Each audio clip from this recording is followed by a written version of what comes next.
Greetings, this is James Gilliland with World Puja. We've got another great show. We've got Neil Kramer. He has a great topic, the void in the ultrasoup. Neil Kramer is an English writer, speaker, philosopher in the fields of consciousness, metaphysics, shamanism, and ancient mystical disciplines. For over 20 years, Neil has independently studied philosophy, psychology, shamanism, Zen, ancient indigenous wisdom, traditions, inner alchemy, occultism, etheric world history.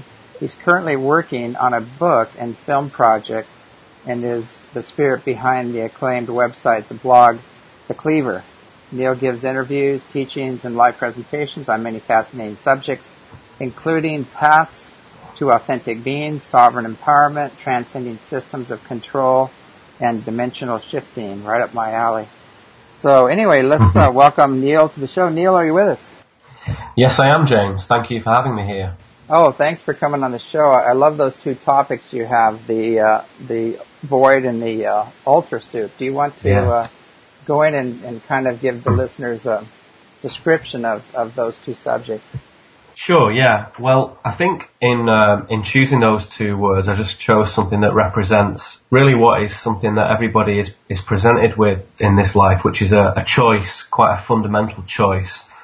And the void is something that, as we'll go into, is what presents itself when we choose not to engage with life and not to engage with the transcendent journey of life and just drift through it, which from an extremely sort of zoomed out perspective is not the end of the world, so to speak. Drifting through life, it just is a very, very, very slow way of proceeding. And the void, as the name suggests, is quite a few writers and sort of spiritual philosophers may use this term. What I mean by the void is a sort of black hole type situation which may present itself inside. And it's something that manifests when we choose to disavow the inner work, as we mentioned last time we spoke. And it becomes something almost that takes on a life of its own. It presents itself, unfortunately, in probably most people that one would come across in normal day-to-day mainstream life on the street. And it's so sort of perplexing and so unpleasant that most people spend most of the time and most of their efforts in moving away from that void and doing whatever they can to pretend it doesn't exist. So that's what that is, and we'll get into that. And the ultrasoup really is a slightly sort of tongue-in-cheek term that I used a few years ago in an essay, really to describe the extraordinary potential energy that is available in this world as a sort of unindividuated matter. You know, the world, the state of potential where anything can be manifested as experience or as an object or a texture or a colour, and it's just a state of potential which is just waiting to be shaped by consciousness. And it's really the natural state of things with which we interact when we do choose to take our own life seriously and take a proper look at what we are doing ourselves. So those two terms, the void and the ultrasoup, are sort of like the poles through which we could say most lives track. So if you don't know what you're doing, then there is this gravitation, as with a black hole, towards the void.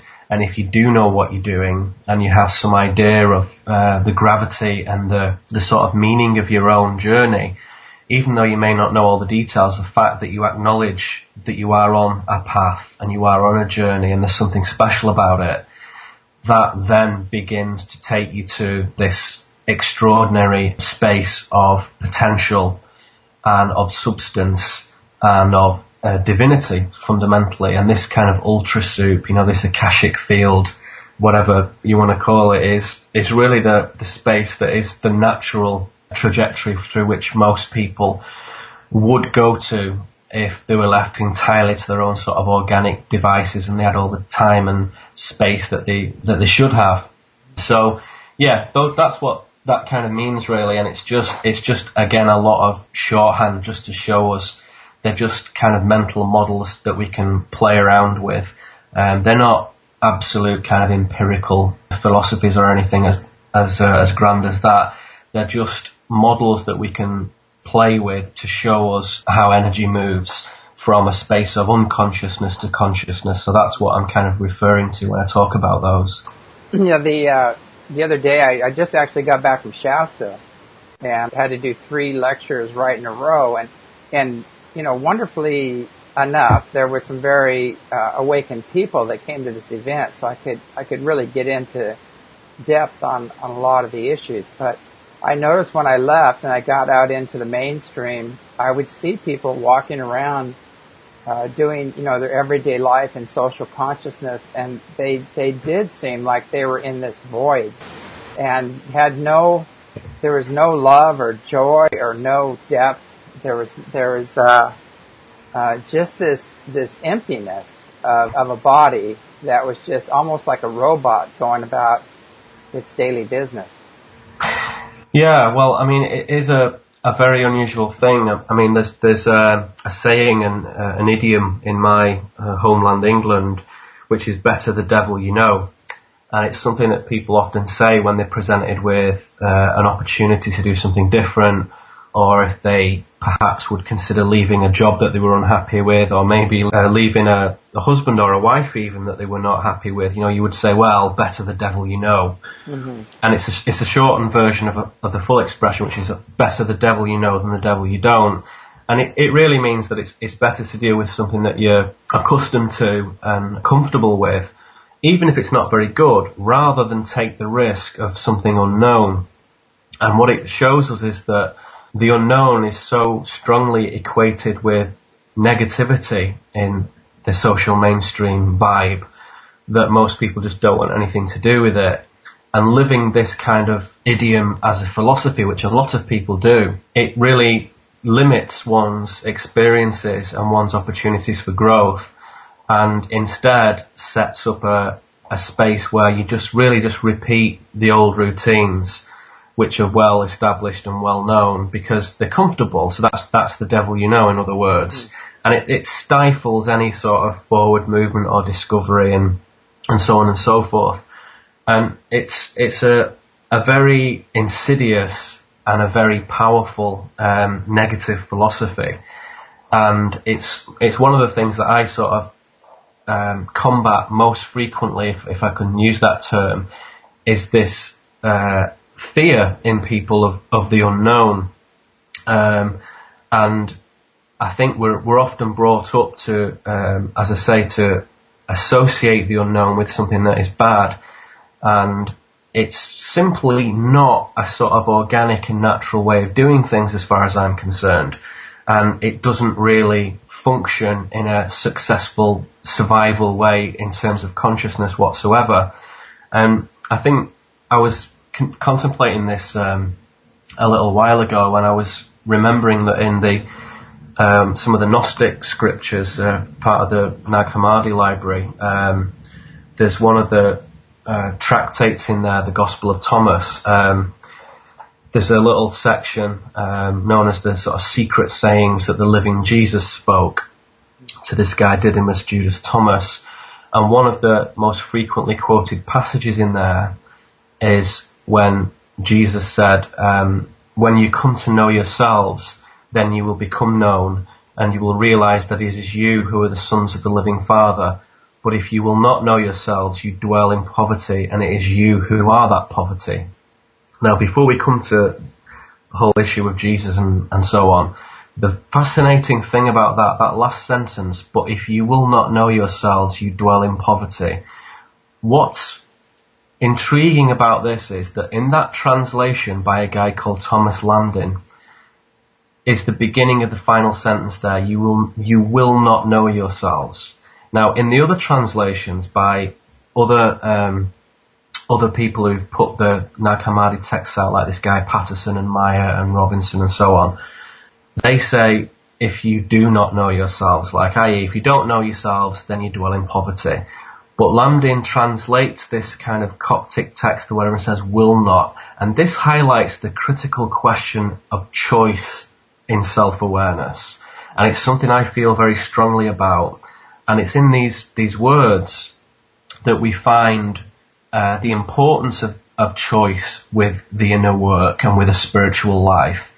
And as I've gone forward in my journey and in my understanding, both at sort of abstract philosophical levels, but more importantly at the felt experience of my own hands and the people in my life and so on, I do come inescapably to the conclusion that living a sort of despiritualized life and a life of ignorance and ultimately choosing sorrow and darkness is actually a choice that people make, and it's as much a consent to that as it is a willful choice. And that's part of the problem with, if you like, a despiritualized life, an unmagicked life, is that it's a choice that we're asked to make as part of the conditioning early on in society. And of course, as young men and women, we think that it's just what people do, and it prepares us for the world and equips us for being a young man or a young woman and being an adult and so on, is to be realistic and is to do what we need to do and put up with things and just keep a stiff upper lip in the classic sort of British sense or whatever. And this choice to reject the magic of life by rejecting knowing ourselves is really at the root of what creates, as I described earlier, the void. Because it's in this disavowal that this void comes about, essentially. So there's a distinct correlation, as I've said before, between the disownment of your own inner world and the sort of deterioration of the outer world. And as I've said many times, for people who want someone to blame about the state of the world, this is bad news, really, because it means that it's kind of our fault. So there's no one to point the finger at except yourself, really. So at the fundamental level, this philosophy means that we are each responsible directly for everything that occurs in the world. So it's not them, it's us. So any polarity of, calls to arms and fight this system and combat this and combat that is really exactly what, the machinations and the mechanics of the control system as a technical apparatus, they love that. They love to have sides that fight against each other.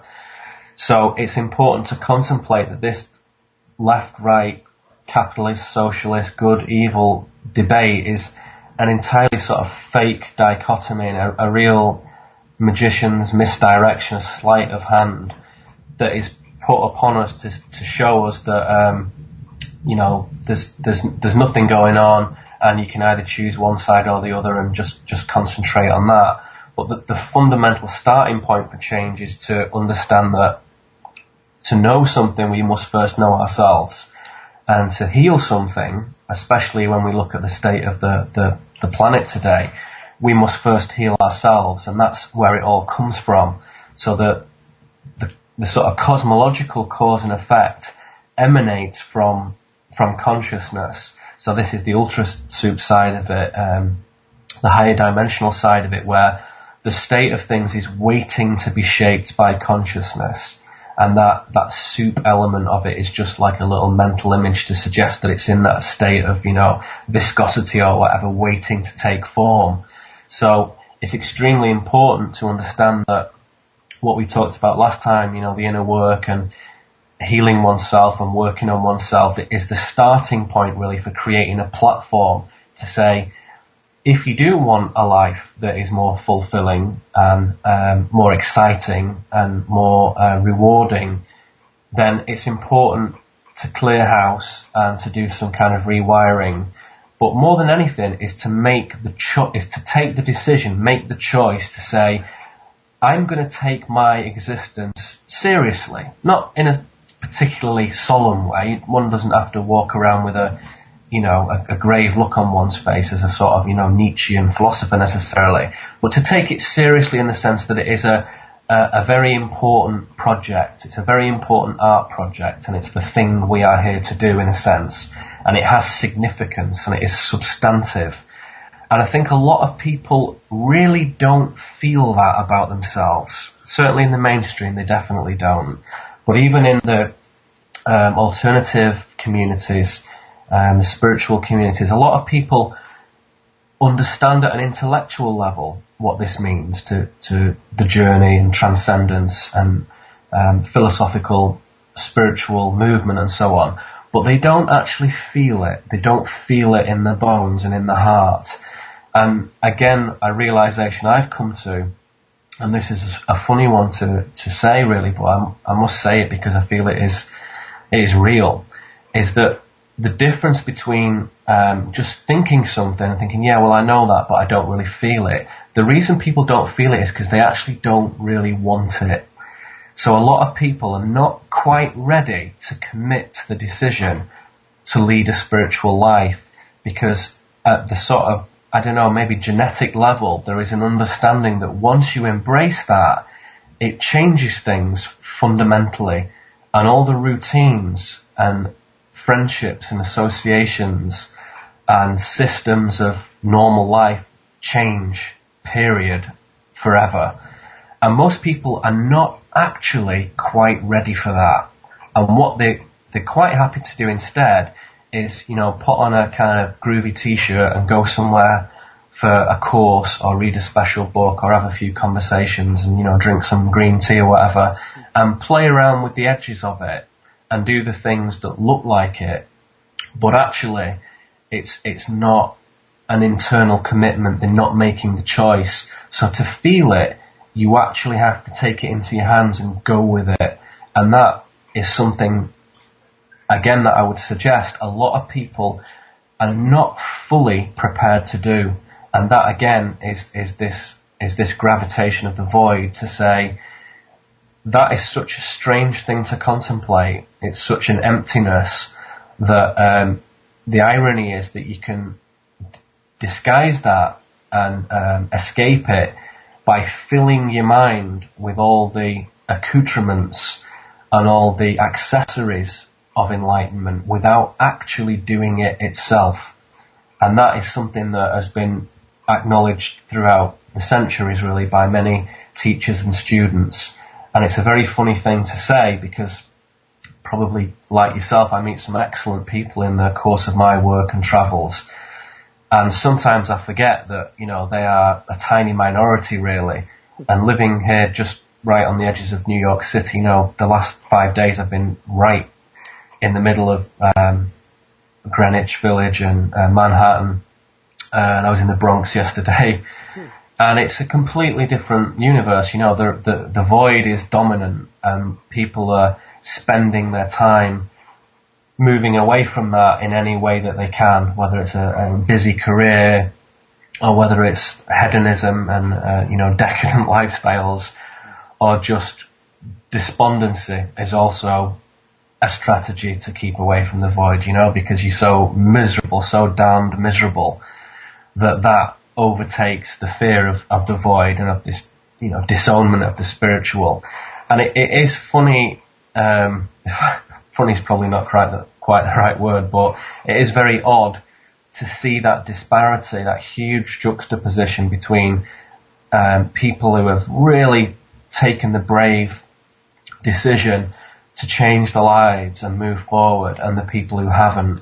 And almost without exception, whenever I come across the people who have taken the decision, it's kind of surprised them what a deep effect it's had, because it does change everything. It changes your relationships with your family, with yourself, with your body, with your sexuality, with your food, with your music, with everything, completely everything. And it's kind of like a roller coaster ride, and once you start it, you cannot stop it. It just sets off. And that's why I have such an incredible admiration for anyone who chooses to do this crazy thing, because it takes a lot of courage and a lot of commitment. And that's why there is a tradition in the spiritual field that anybody who's doing this, as far as I'm concerned, always deserves supporting and deserves acknowledging, because that's one of the things that makes it all worthwhile, that when you're doing this thing, you can be seen and you are recognized by other people who are doing it, that you are seen and respected for what you're doing. So I think that's very important. Now this thing, we're talking about kind of being authentic and observing yourself and how you're interacting with others, and also observing, your stuff when it comes up. Is there more to it than that? Well, yeah, I think, as I say, the starting point is a decision to just kind of sit back from the hubbub of everything, whatever that is, whether you're a busy father or you're a student or you're in the ashram or you're in your car or wherever you are, whatever you're doing, whatever you look like, it doesn't really matter, but to sit back from the activity of life and actually contemplate what it is that you're trying to achieve, and to ask yourself the question, what am I doing? What am I doing? That's a very, very powerful question to ask yourself on a regular basis. It's certainly one that I remind myself of all the time. And it's a question that cuts through a lot of stuff, because, as I say, the irony in the kind of, as Alan Watts used to call it, the enlightenment game, is that even though this is one of the purest pursuits, as we might say, you can still get caught up in the paraphernalia of it. So you can be so busy speaking or touring or writing books or making movies or doing television or whatever, that you actually begin to slightly move away from what you're supposed to be doing. So to ask yourself, what am I doing on a regular basis, is a very powerful way to do it. And yes, it does bring questions of authenticity in, because being authentic is really acknowledging the sort of spontaneity, the seriousness, the divinity, the meaning of your own existence, whatever that terminology is for you. The divinity of it, for some people, is a funny way to describe it, but the meaning of your existence is a key aspect to this, and that authenticity is something that we can't really deceive ourselves about, because it doesn't really work to deceive yourself about that.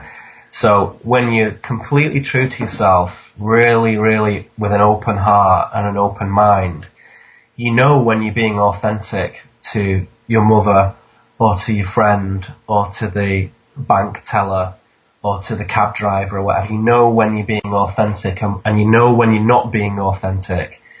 And that movement is quite a reliable source to show you the relationship between yourself as an intellectual animal and your spirit, i.e. your kind of higher dimensional download that is there with you on this journey. And when those two are aligned, then we have authenticity in what we do. It's a very catchy word at the moment, and just as I start to kind of enjoy using it, it just tips, and now I'm starting to try and use other words because everybody's saying it.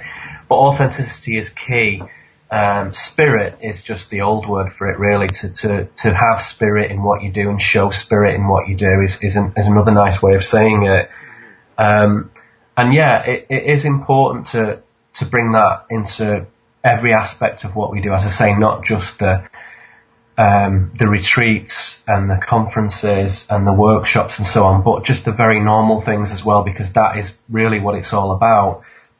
And that's why so many people are so uncertain about making the fundamental choice to be a spiritual being, because it does change everything.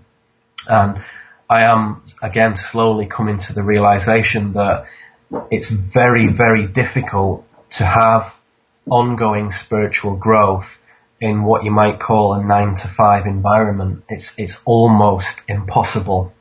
And if one were to put on the sort of conspiratorial hat for a moment, if you want to keep people away from the truth, the very, very best way of doing that is to just simply keep them busy. Because when you're doing that, there is no space to contemplate and to reflect. And that is all a human being needs to grow. But there's so little time for that in today's busy lives. And it's so normal to be busy, that growth is almost considered a luxury rather than something organic and normal and necessary. And so certainly in the people where I've seen them embrace their spiritual existence in very mundane ways and in very magical ways at every level, they have moved away from the 9-to-5 existence and the normal mainstream existence. And sometimes that takes on very subtle things, like they will freelance, or they will take time off, or have sabbaticals from work, or work for themselves, or whatever. It doesn't necessarily mean they go and live in an eco-village straight away, or an completely alternative alien way of life.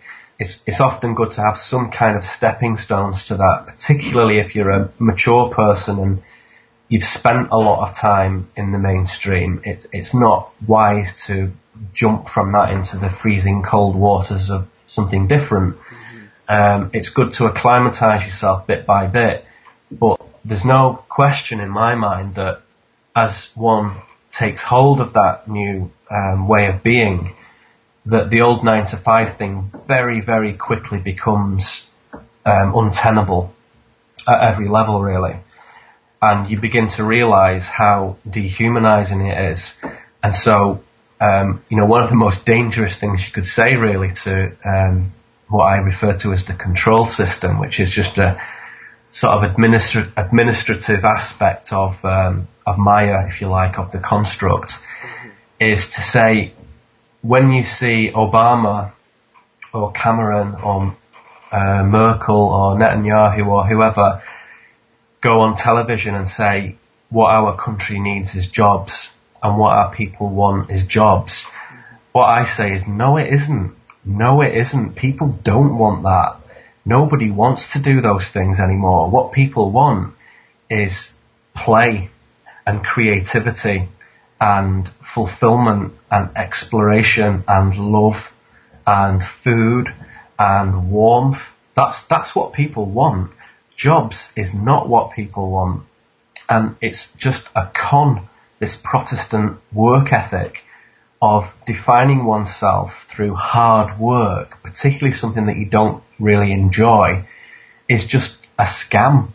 And it's wearing rather thin now. And it's wearing so thin that it actually doesn't, people are beginning to disbelieve it for the first time in their millions. And the result is a crashing economy in some ways, because people are not prepared to do what they used to be prepared to do in the 50s and 60s and so on. So there are some amusing elements of this, as long as one can keep, some sort of like bread on the table and people aren't, in real poverty.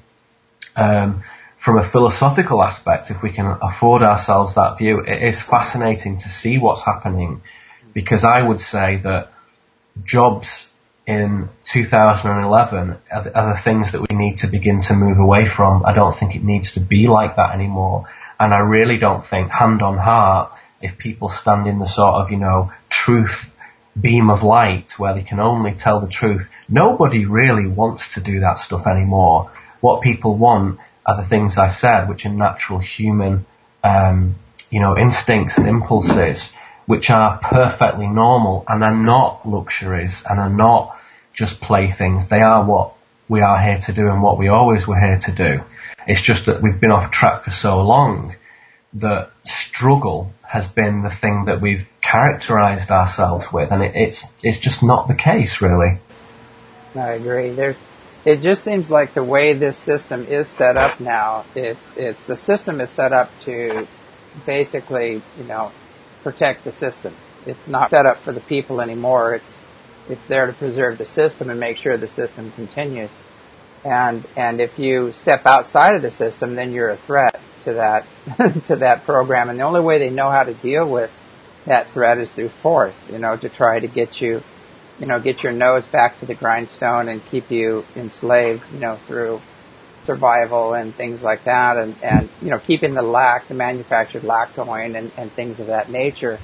I think people are finally waking up to that fact of what's really going on, and I'm seeing now that the possibilities are endless. I just met with some people that have technologies beyond your wildest dream, both healing and other technologies. that would take care of all of our energy problems. And, people don't realize that, the abundance of nature. We always talk about how one kernel of corn will grow a stalk with 500 kernels, maybe two with 1,000 kernels, put those around, and it's exponential. And if you have the fuel and the technology to transport that, and things of that nature, we would have incredible time to play, to be creative. We would not be in base survival and have to deal with having our nose to the grindstone and evolve and awaken very quick. But a lot of people don't even know that's an option. Yeah, it doesn't occur to people that this isn't the way it's meant to be, and that what is the normal human path, I would suggest from my studies, you have to go rather a long way back to see this in action, and none of it's in the official historical record. It's all so-called esoteric information now, unfortunately, but that will change in time. Pioneering revisionist historians or alternative historians, whatever you want to call it, they're the only people who are uncovering interesting human cultures where it wasn't about war and resource management and fear mentality and conflict and all that kind of stuff. There are examples where that wasn't the case, but as I say, it's not in the mainstream historical record, because if it was, then people would cotton on to the fact rather quickly that everything we've seen about these empires dominating each other is all a bit of a charade, really. So it is, I completely agree with you that if you contemplate the idea that you had a technology that provided you with all the power and physical resources you need, like a little free energy device the size of a sort of old video cassette box, and you pop that on the side of the wall, and all your heat and air conditioning and light and power and so on of the house that's it, free forever. That's all taken care of.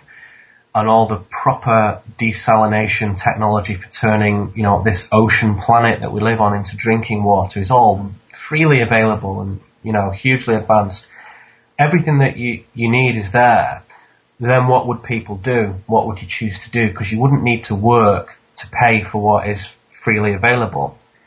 So you would choose to do something meaningful, and you would choose to do something of substance, and you would choose to do something that was inherently spiritually aligned with your own trajectory of growth and of fulfillment and of creative play and of community service and of service to others. And as most people who ever get involved with that, the most rewarding things one can do is where you're serving others. And it's a very simple thing, and anyone who's ever done sort of voluntary work or community work will see that, in that there is something inherently rewarding about that. And it's so opposed to the the dominant paradigm of greed-based gangster capitalism that we forget that, and we only see it in the sort of little microcosms of little communities and conferences and workshops and so on. But I would suggest that is the normal way, and that is the way that everybody kind of likes it, really, because it's safe. It makes crime disappear entirely because there's no requirement, because there's no desperation, there's no disturbance, there's no pain, and that without those things there is no crime. So all of the unpleasantness of society disappears, and because everybody is working in a sort of self-sustaining way, because there's no corporations, the population begins to slowly correct itself, because the survivalist mentality of breeding changes, and people do it in a more conscientious and different way. So if you're purely looking at this from a resource management point of view, the technology clues that there are other ways of doing things, and it doesn't come from the massive military industrial complex. It can come from some guy in Utah or some guy in Ohio who's got something in his in his backyard that he's been making. These things are starting to pop up everywhere now, and I've spoken to lots of people, and again, just from what you told me, you're just another one on that list, I'm glad to say, where these technologies are not really suppressible anymore, because people are figuring out that they are a sort of birthright really to the planet, and tapping into whatever it is, the 0 point field, the quantum vacuum, using solar energy in a more innovative way than the corporations have been suggesting it's meant to be used. These things radically transform the power base of how things are used. So once those resources are taken care of, let's just imagine that's in motion. Let's be optimistic about that. It may be a little longer than most of us would like it, but that is on its way. When that's taken care of, people then face the question of what do you want to do? And that isn't a question that anyone else can answer for you. So it's nothing to do with universities or colleges or businesses. It's nothing to do with commerce whatsoever. It's to do with one's own spiritual journey. And that's the thing that you can only answer for yourself. So that decision to walk a spiritual path, which really, if you don't like that word, anybody, swap it with authentic or true, whatever it is you want to call that, it doesn't really matter. But that sincere way of living and being and conducting yourself with your own self and with those around you, when you do that in a sincere manner, then the universe supports you in that endeavor, and all these little synchronicities unfold, and these serendipitous meetings with other people present themselves in one's life, and resources tend to then come just in the nick of time to support these endeavors. And the whole thing is like a sort of very positive reciprocal feedback system, isn't it? And I'm sure you see that all the time, James. Oh, definitely. I was privy to some information from some of the star nations and how their cultures operate.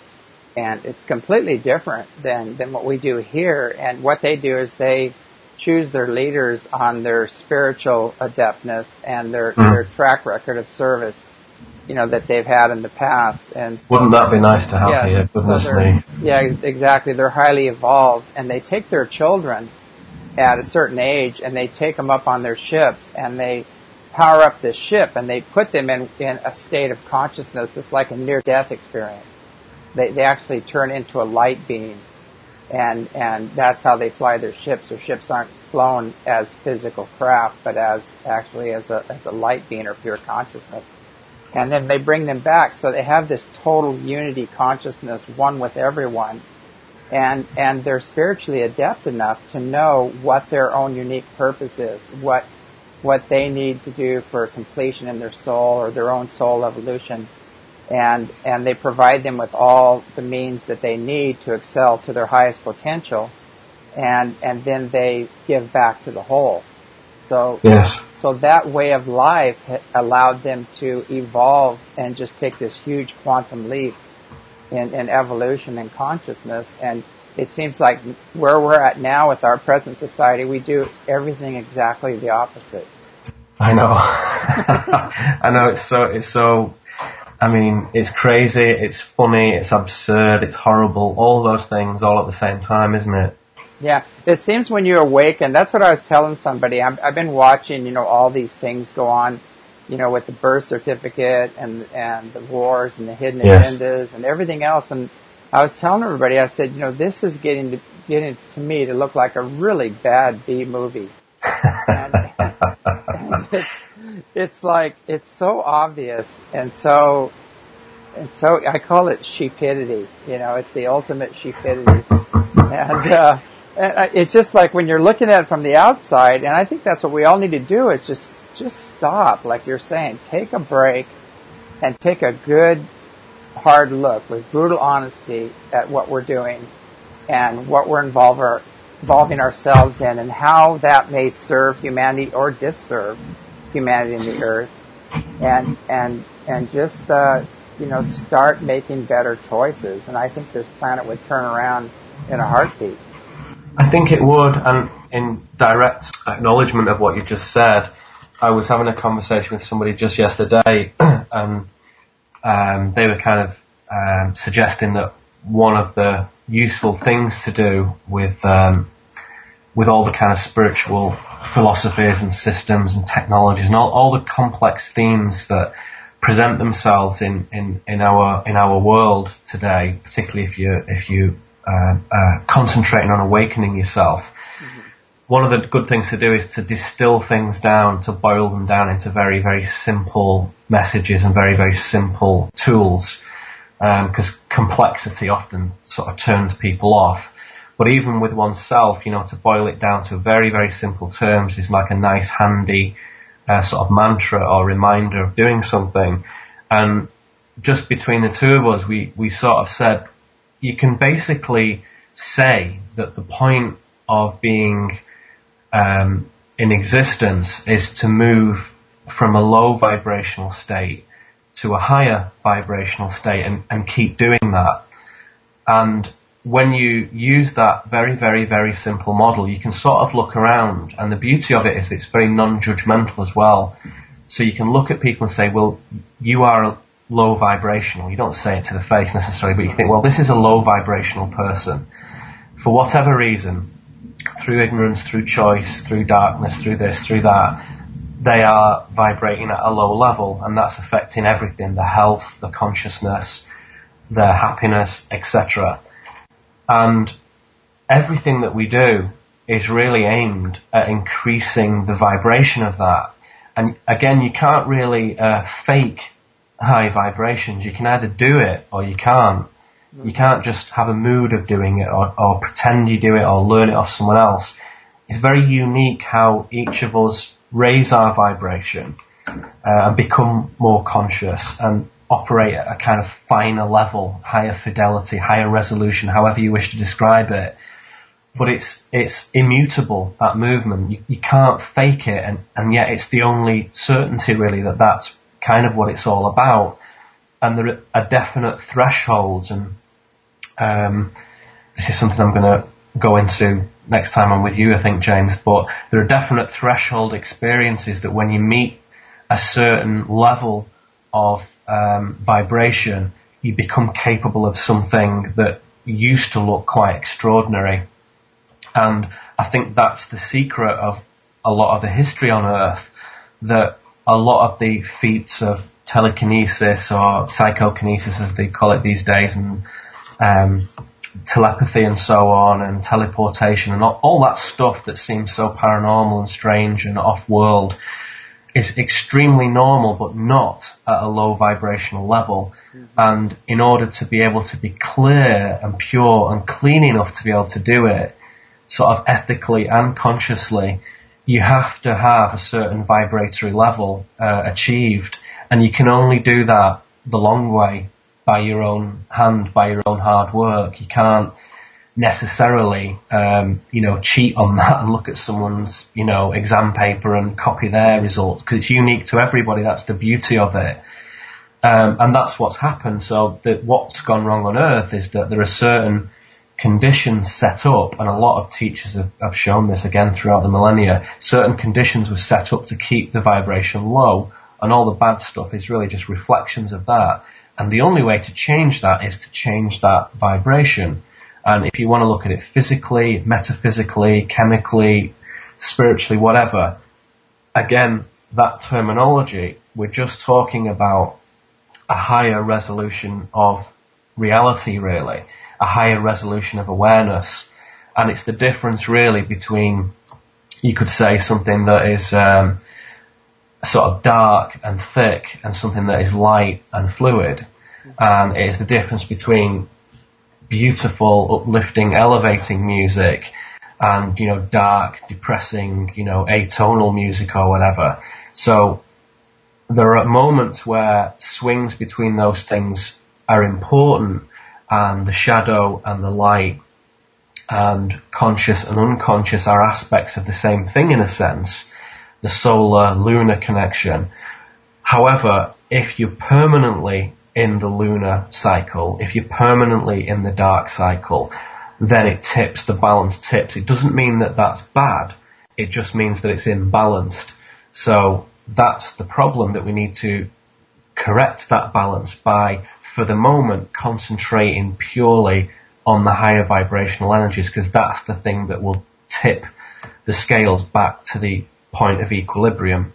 So we can't just ignore negativity. That's foolish and very, very short-sighted. You have to go into the middle of it. You have to embrace it. And you have to understand that that darkness and that destructiveness is a legitimate part of the equation, but it isn't the only energy configuration. It's just one of them. And we have to understand that how we can reconfigure that and how we can redesign it, again, is not for some corporation to do or some academic guys in a think tank somewhere or some spiritual teachers who are highly advanced and much better than we are. It's for us to do, and it's for us to do whether you're a single mother in Alabama or whether you're Hillary Clinton or Sarah Palin or Madonna. It doesn't matter who you are and what level in the system you're at. Everybody has the same responsibility, and it's not for anybody to choose to disown that, because as you do make that choice of disownment and, oh well, I'll postpone my spiritual adventure until another time when I'm ready, which is what most people do. When you do that, you invite the void, this emptiness into your life, which will essentially kind of eat you up and transport you into a place where you stop being able to make decisions for yourself, and it isn't a very nice place to be. So the smart thing to do is to take that decision and is to understand at a very mature, wise level that it is appropriate for us to take ourselves seriously. And it's only when we do that that we can make that decision to be spiritual beings. And the reward, if you like, because, a lot of people like to sort of see it in that way sometimes, which isn't always bad. The reward is that life basically gets a lot more fulfilling and vivid and exciting, and the colour that most people only ever really had in the sort of teens and 20s floods back into your life, whether you're 30 or 50 or 80, it doesn't matter. That is the natural state. So that fluidity and excitement and adventure is part of the journey of that spontaneity of spirit, because spirit is a very present phenomena. It doesn't really extend itself into what we would consider as past or future. It doesn't work like that. That's very much a sort of, logical projection. It doesn't work like that. So risk-taking and spontaneity are very much hallmarks of spirit, and they really operate at their best when they're in conjunction with the universe. So as Terence McKenna once said, the universe likes risk takers, and I fully endorse that statement. It really does. But it rewards those risks and makes them work out, if you like, and become successful endeavours when the risk is something that is aimed at spiritual growth and enlightenment and support and service. And when the universe sees that, i.e. our higher selves or the divine see that, then it all works out. So it's not a one-way thing. It's very much a sort of two-way dynamic risk. It's like a bargain with the universe. And when it's done with purity and intent and service, 9 times out of 10, they work out beautifully. Yeah, I'm hoping for that, because I've taken quite a few risks and been very spontaneous. And good on you. Yeah, and so far it's worked out great, but I've kind of hit a wall here, which we're getting through.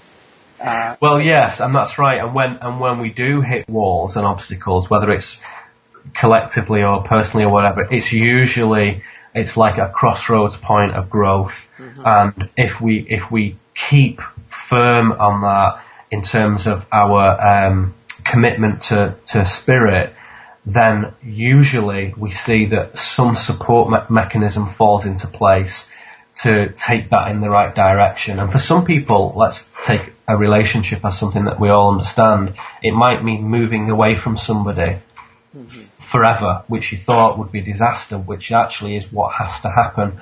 For somebody else, it might mean meeting somebody who you always wanted to meet, very, very special.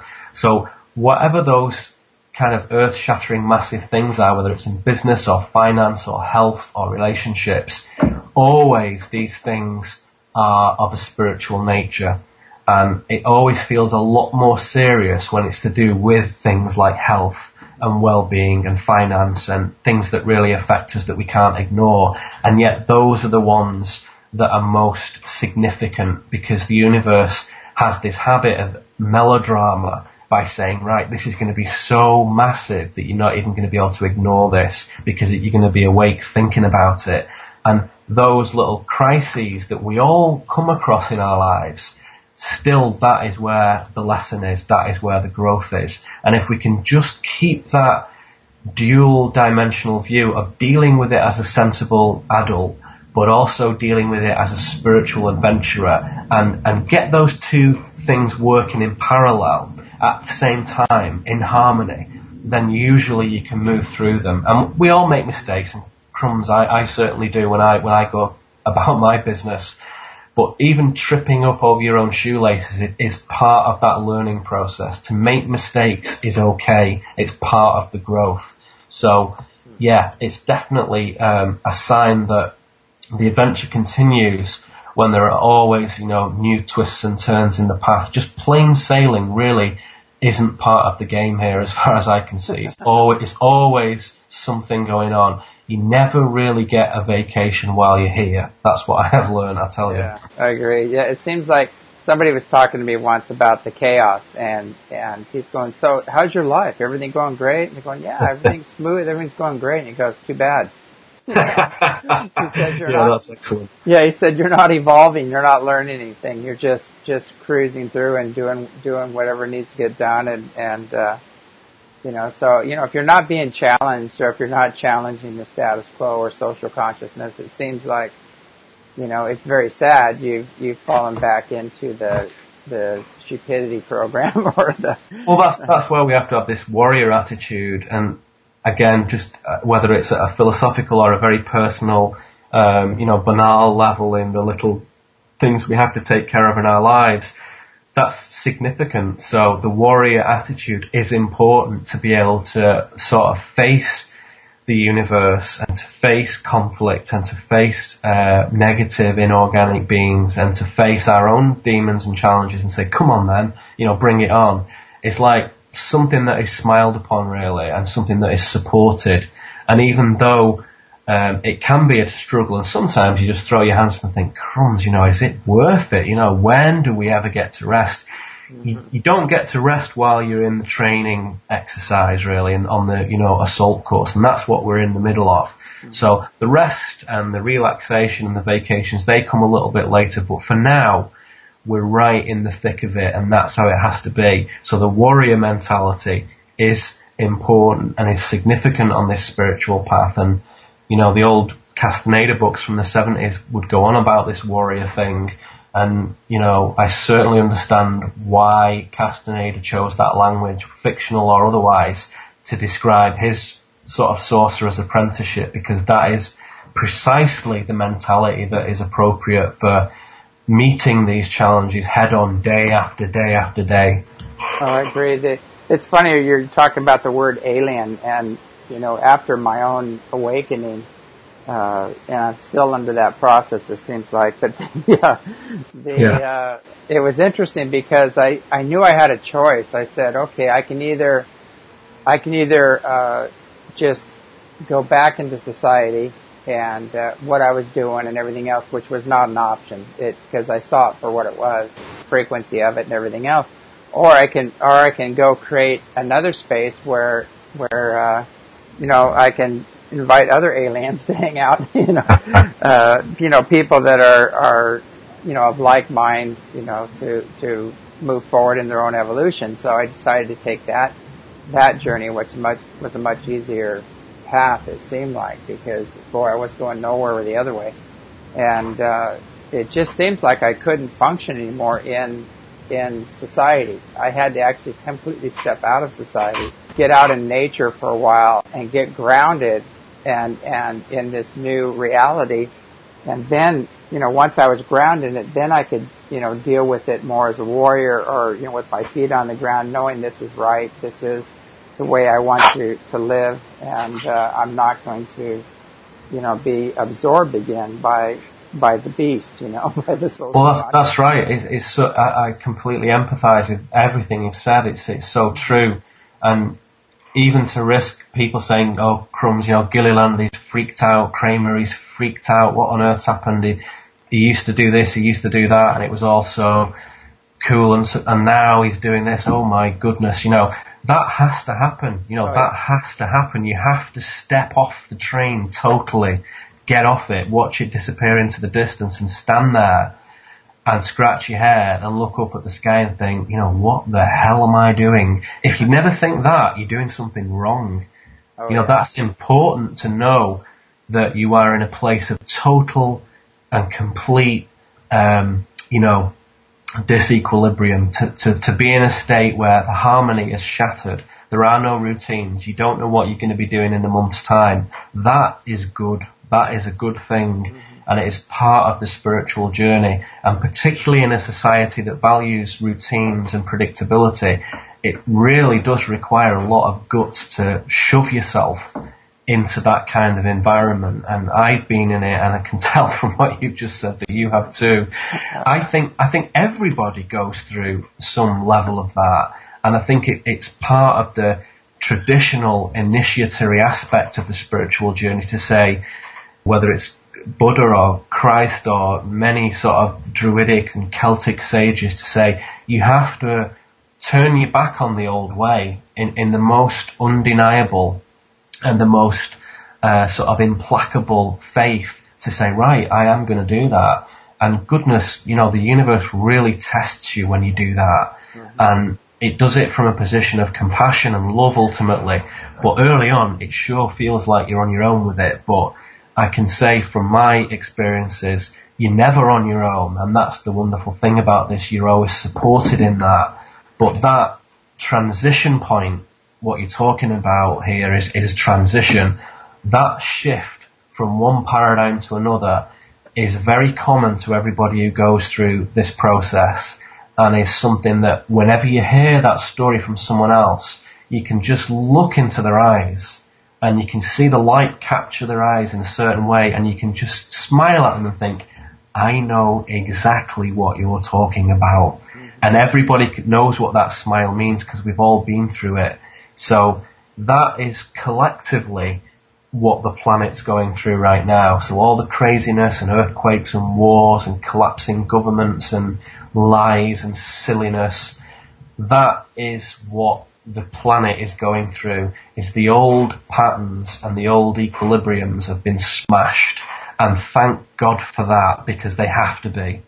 And it's only from that position of seeming chaos that a new, better system of energy can arise, one that is organic and free from the sort of synthetic toxins and rubbish that, has characterized it for the last sort of few millennia. And I am extremely optimistic about this, because I think that at a very, very fundamental level, most people now are not in a position to kid themselves anymore. And I think those who are still adamant at their own self-deceit will basically disintegrate themselves at a sort of spiritual level and just go back into the big recycling bin, and good luck to them, and hope something good comes out the other end. But for everybody else, even in the mainstream, people really are ready for something new. And I think it's certainly our responsibility, and all the people who listen to this, to be positive, supportive, optimistic and strong about this, and just have that warrior mentality, because that is the thing that's going to make the difference between the new way and a nice kind of smooth bridge from the old way, for those who are a little bit uncertain about how to cross that and might need a bit of support and a bit of hand holding. That is what we're here to do, and that is part of our job here, and I'm certainly going to be the first one there doing that. Oh, I agree 100%. We have so many people coming through here, and we do a lot of transpersonal release sessions, and getting people back on track and hooked back. Yeah, that's wonderful. And it's amazing watching these transitions and that people go through, and it's just overwhelming how many people are just walking away from jobs, relationships, everything, and they're just saying, I can't do this anymore. It doesn't work. It doesn't bring me any joy. There's no love. There's nothing here for me anymore. And I know. And so many people, say to me, well, how do you do it? How can I leave my job? How can I leave my husband or wife? Or how can I leave this? How can I do that? Nobody knows the answer to that question. Everybody's in the same predicament. There's no simple solution to it. Tears will fall. Blood might be spilled. There's going to be some nights where, you might be on the floor in the embryo position thinking, oh my goodness, could this possibly get any worse? What on earth have I done? That's kind of what happens, and that is the predicament that everybody's in. And it is, a rebirthing of something different, because that old system has to go, and the system is something that is implanted, the construct in our minds. So that has to dissolve in many ways before we can get back to what is true and what is pure and what is organic. So nobody really knows, there isn't like a new economy that's going to take over and make things better, and green technology isn't going to take over and transform things. Obama is not going to do anything. Cameron is not going to do anything. It doesn't work like that. So everybody who goes through this transition, believe me, the answer is always the same. The transition is always uncertain and is always strange, but moving into the transition with that compassion and integrity and warrior attitude, if you can do those things at the same time, you will move through it, and life will be infinitely better out the other side. Mm-hmm. I agree. What better note to end the show on? Unfortunately, we're out of time. I know we could go for another 3 hours, and and I know you'll be here at the conference here. So yes, I'm looking forward to it. Hear more from you about that process. But, again, I can't thank you enough for coming on the show, and we'll have to do it again soon. James, it's my pleasure. Thank you once more for giving me the opportunity to speak. All right. Well, this is James Gilliland with World Puja signing off. Have a great evening.